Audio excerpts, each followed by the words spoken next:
जदयू खुद राजद में विलय करने वाला है, आज न कल उनका विलय होना तय है। वहीं पे एक छोटे पार्टी पर दबाव बनाना उचित नहीं था। जो भी दल गठबंधन करेगा उसमें हमारी प्राथमिकता होगी कि हमारी जिस दल से बात हो, गठबंधन हो, सिद्धांतों के साथ हो। बिहार फर्स्ट, बिहारी फर्स्ट जो हमारा विजन है उसको सैद्धांतिक तौर पे शामिल किया जाए और तब सीटों के अलावे जो हमारे झोली में सीटें आने चाहिए उस पर चर्चा हो। तो पहले भी चुनाव हो सकते हैं। अब उन्होंने लोकसभा के संदर्भ में कहा और इशारा उनके किस चुनाव के संदर्भ में था ये तो उनको जानने वाले लोग ज़्यादा समझते होंगे। लोकसभा और विधानसभा के चुनाव बिहार में एक साथ हो सकते हैं। अभी तो शुरुआत हुआ है। महागठबंधन का पुल जो ध्वस्त होने का पिलर, ये मांझी जी के माध्यम से, संतोष मांझी जी का ये पहला पिलर ध्वस्त हुआ है। अभी और पिलर ध्वस्त होंगे।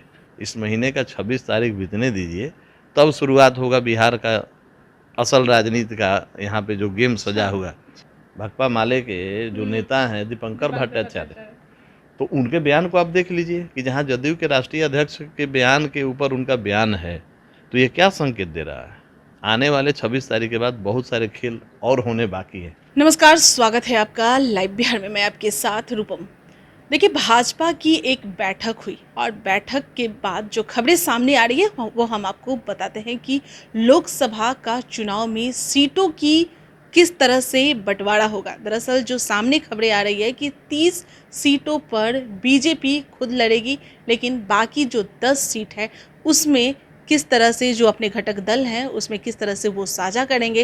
लेकिन सामने ये भी आ रहा है कि मांझी जी को 1 सीट और उपेंद्र कुशवाहा की अगर हम बात करें तो उन्हें 2 से 3 सीट मिलने की संभावना है। चलिए, चिराग पासवान की पार्टी, जो कि चिराग पासवान लगातार आप ये कहते नजर आते हैं कि हम अपनी सीटिंग जो सीट है उस पर तो हम कोई भी कंप्रोमाइज़ नहीं करने वाले हैं, वो सीट तो हमें चाहिए ही चाहिए। तो क्या बीजेपी यह मान गई? चिराग पासवान जो कह रहे थे कि भाई हम इतना सीट लेंगे उसके बाद ही हम आपके साथ आएंगे, तो यानी कि कहीं ना कहीं बीजेपी का भी सहमति हो चुका है चिराग पासवान के साथ में आने के लिए। चलिए, इसी मुद्दे पर बात करने के लिए हमारे साथ हुलास पांडे जी हैं, इन्हीं से हम बात करते हैं। हुलास पांडे जी, क्या मतलब चिराग पासवान जो पहले से ही कहते नजर आते हैं कि भाई हमारा जो सीट है हम कोई कंप्रोमाइज़ नहीं करने वाले हैं, तो बीजेपी क्या आप लोगों की बातें मान गई है?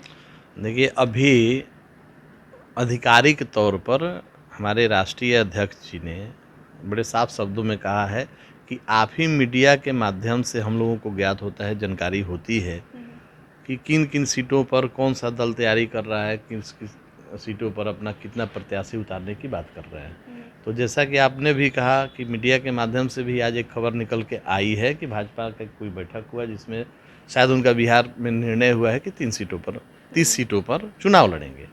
तो ये उनके भाजपा के लोगों का ये निर्णय है। कौन पार्टी क्या निर्णय ले रहा है ये महत्वपूर्ण नहीं है। महत्वपूर्ण ये है कि हमारी पार्टी के राष्ट्रीय अध्यक्ष आदरणीय चिराग पासवान जी क्या निर्णय लेते हैं। जहां एक तरफ उनके निर्देश पर पूरे बिहार में संगठन को और मजबूत करने का काम बड़े तेज़ी से चल रहा है। हर जिला में समीक्षा बैठकें हो रही हैं। वहीं दूसरी तरफ गठबंधन की चर्चाएं भी बड़ी तेज़ी से बढ़ रही हैं। हाल ही में देखा होगा आपने, जैसा पहले भी हमने कहा था कि जहां स्वार्थ पर गठबंधन होता है वो ज़्यादा दिन तक नहीं चलता है। और ये सिद्धांतों का महागठबंधन जो बना था सिद्धांतों के साथ नहीं था। और आपने देखा कि संतोष मांझी जी का इस्तीफा हो गया है। और संतोष मांझी जी इस्तीफा इसलिए दिए, उन्होंने अपने वक्तव्य में कहा है कि उनके ऊपर प्रेशर दिया जा रहा था, दबाव दिया जा रहा था कि आप अपनी पार्टी का विलय जदयू में कर ले।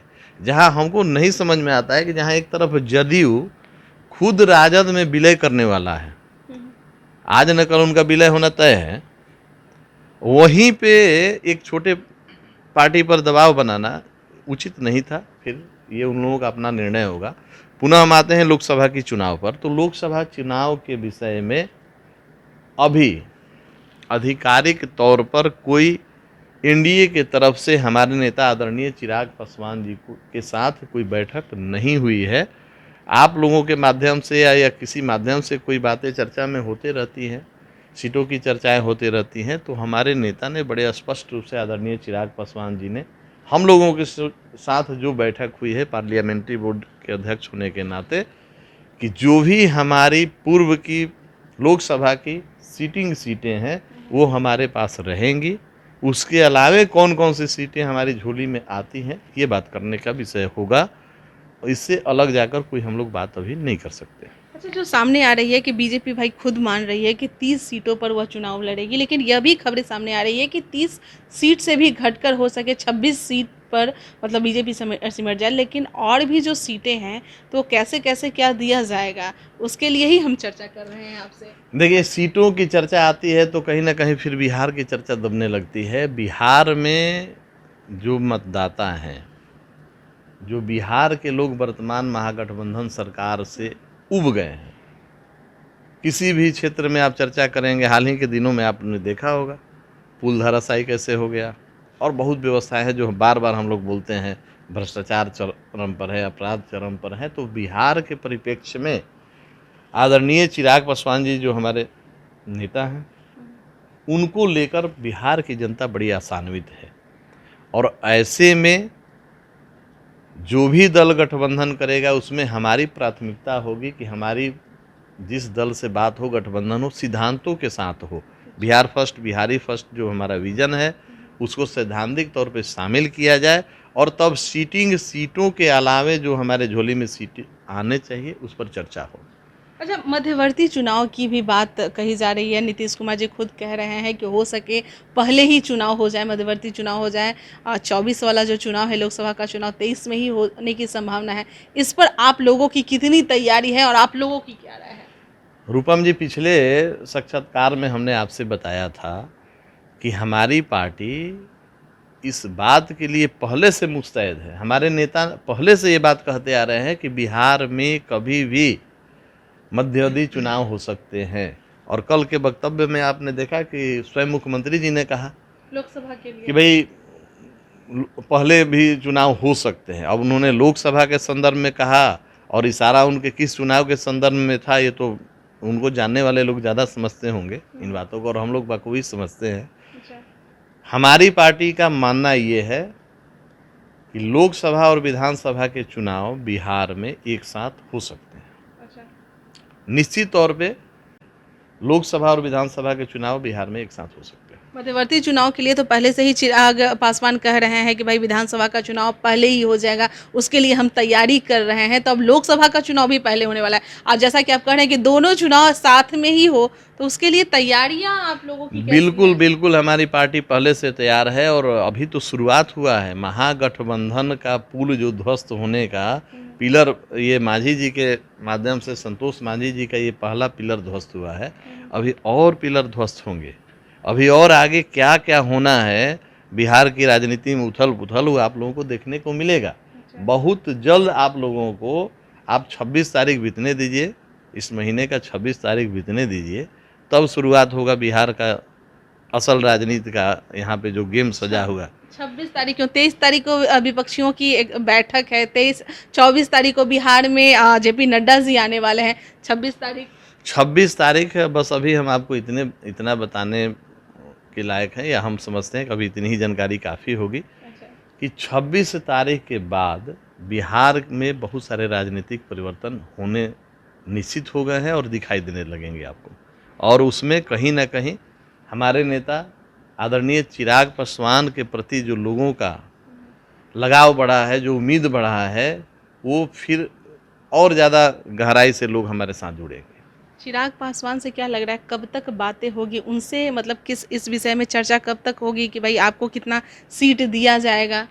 अब ये देखिए, हम क्या देने 26 जो तारीख आप बोल रहे हैं, क्या देखिए, अब 26 तारीख के बाद बिहार की लोकसभा के संदर्भ में या विधानसभा के संदर्भ में, चूँकि हमने पहले भी कहा है कि विधानसभा और लोकसभा एक साथ होंगे, तो लोकसभा की सीटों की चर्चा 26 तारीख के बाद मुख्य रूप से सभी घटक दलों के साथ जो एलआई होंगे उनके साथ होना लगभग तय माना जा रहा है कि उसके बाद सभी दल वैसे जो सैद्धांतिक तौर पे बिहार की भलाई चाहते हैं, बिहार को आगे बढ़ाना चाहते हैं और फिर से केंद्र में एक मजबूत सरकार बनाना चाहते हैं, तो लगता है कि इसके बाद सभी लोगों का समन्वय बनेगा। और वहीं दूसरी तरफ विपक्षी एकता का बैठक के बाद जो वहाँ का पिलर और टूटने वाले हैं और वहाँ से रूठने वाले हैं, निकलने वाले हैं, उनकी भी संख्या लगातार बढ़ते दिखाई देगी आपको। अभी और भी वहां से पिलर गिरेंगे? आप निश्चित तौर पे, आपने दीपांकर भट्टाचार्य का बयान आपने शायद नहीं देखा होगा, तो आप सुन लीजिएगा।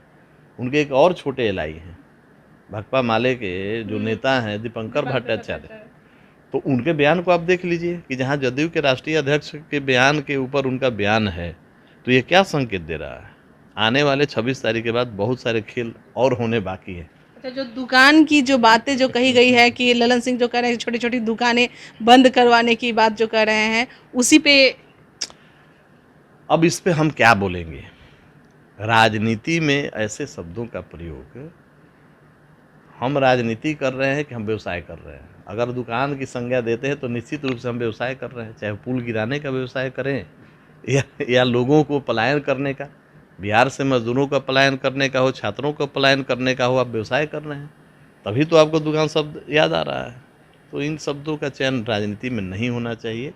कोई भी पार्टी छोटी हो या बड़ी हो, उनकी एक मर्यादा होती है, और किसी भी राजनीतिक पार्टी को एक दुकान का संज्ञा देना कहीं सूचित नहीं। एक और सवाल है, जिस तरह से बीजेपी हर बात चिराग पासवान का मानते नजर आ रही है, और अभी जिस तरह से चिराग पासवान ये कहते नजर आ रहे हैं कि हाजीपुर और जमुई का जो सीट है वो तो हम छोड़ने वाले नहीं हैं, और पशुपति पारस जो कि हाजीपुर से हैं, तो क्या अब जो सीट जो बचा हुआ है उसमें पशुपति पारस को एक भी सीट मिलने वाला है या नहीं? अब ये देखिए, भाजपा के पास अभी वो कैबिनेट मंत्री हैं, भाजपा के साथ केंद्र सरकार में है, और ये बात तय भाजपा के नेताओं को करनी होगी, और भाजपा के लोग करेंगे कि भाई जनाधार किसके पास है और किसको अपने साथ। देखिए, कोई भी पार्टी अगर अलायंस करती है, किसी नेता को अपने साथ रखती है या उम्मीदवार बनाती है, तो निश्चित रूप से उस नेता के बारे में, उस पार्टी के बारे में आकलन करती है कि आपके पास जनाधार कितना है, आपसे हमारे पार्टी को, हमारे दल को कितना लाभ मिल सकता है। ये आकलन भाजपा के लोग करेंगे, इसमें हम लोग को टिप्पणी करने की आवश्यकता नहीं है। बहुत बहुत धन्यवाद। चलिए, हुलास पांडे जी हमारे साथ जुड़े हुए थे, और जैसा कि ये बता रहे हैं अभी जो चुनाव का माहौल बना हुआ है, देखिए हम आपको बता दें कि हर किसी की निगाहें, यानी कि पूरे भारत भर में हर किसी की निगाहें जो है अभी बिहार पे है, और बिहार में 23 तारीख को जो बैठक होने वाली है उस पे नज़र है। और हुलास पांडे जी एक और बड़ा खुलासा कर रहे हैं कि भाई अब 26 तारीख का इंतज़ार कीजिए, 26 तारीख के बाद बहुत कुछ बदल जाएगा। अब क्या बदलेगा, इंतज़ार कीजिए, क्योंकि 24 तारीख को तो जेपी नड्डा भी पहुंच रहे हैं बिहार में। इंतज़ार कीजिए 26 तारीख के बाद क्या कुछ बदलने वाला है। बने रहें लाइव बिहार के साथ। धन्यवाद। लाइव बिहार यूट्यूब पर सब्सक्राइब और फेसबुक पर लाइक जरूर करें।